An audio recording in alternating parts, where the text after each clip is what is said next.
अस्सलाम वालेकुम students, I hope आप सब खैरियत से होंगे, अल्लाह पाक के हिफ्ज़ व अमान में होंगे। अच्छा, तो स्टूडेंट्स आपने अक्सर देखा होगा कि जब आपका मैट्रिक या इंटरमीडिएट का कोई रिज़ल्ट आता है तो आपके रिज़ल्ट कार्ड के ऊपर या ऑनलाइन आपका कोई ऑब्जेक्शन शो हो रहा होता है। जैसे RLE लिखा होता है, RLF लिखा होता है, RLM लिखा होता है। ठीक है, इस तरह के ऑब्जेक्शंस लगे होते हैं तो इनका आपको मतलब नहीं पता होता। आज की वीडियो में मैं आपको इसका मतलब और इसका हल बताऊंगा।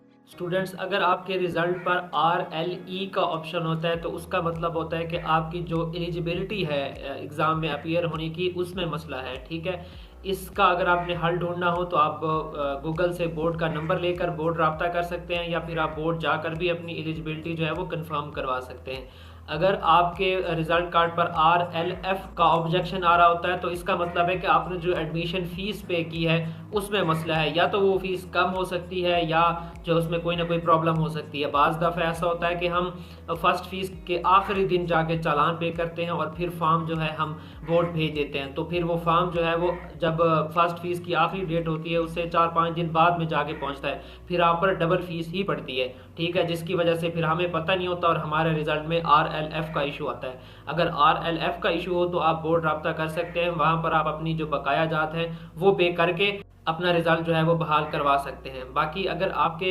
रिजल्ट कार्ड के ऊपर RLM का ऑप्शन आ रहा हो, यानी ऑब्जेक्शन आ रहा हो, तो उसका हल ये होता है कि उसका मसला ये होता है कि आपने जो एडमिशन फॉर्म भेजा था उस फॉर्म की वेरिफिकेशन में प्रॉब्लम है। हो सकता है आपकी जो फ़ोटो है आप लगाते हैं फॉर्म के ऊपर उसकी वेरिफिकेशन में प्रॉब्लम हो, पूरे फॉर्म की वेरिफिकेशन में प्रॉब्लम हो, ठीक है, चालान की वेरिफिकेशन में प्रॉब्लम हो। उसका अमूमन जो है वो फॉर्म में ही प्रॉब्लम होता है। उसका एक P फॉर्म होता है, P फॉर्म, ठीक है, बोर्ड की वेबसाइट से P फॉर्म मिल जाता है। वो P फॉर्म आप डाउनलोड करेंगे, उसको आप जो है प्रोफेसर जिसके साइन बोर्ड में गए हुए हों सिग्नेचर, उससे तस्दीक करवा के वो P फॉर्म बोर्ड में भेज सकते हैं और अपना रिजल्ट जो है वो बहाल करवा सकते हैं। ठीक है, और आपने अक्सर जो स्टूडेंट्स इंप्रूवमेंट करते हैं उनके रिजल्ट के साथ SI लिखा होता है। SI का मतलब है कि आपके जो है वो सब्जेक्ट्स में मार्क्स इंप्रूव हो गए हैं। MI का मतलब होता है कि आपके जो है वो मार्क्स इंप्रूव हो गए हैं। M से मार्क्स, I से इंप्रूव। ठीक है, बाकी किसी का फी डिफॉल्ट आ जाता है, वो फिर आगे फीस लिखी होती है। फी डिफॉल्ट से ये मुराद है कि आपने जो है एडमिशन फ़ी नहीं दी या कोई आपकी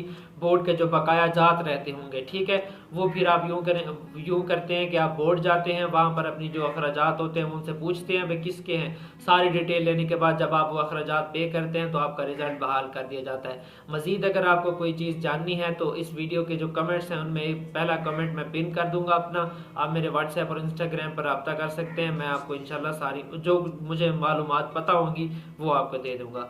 अस्सलाम वालेकुम।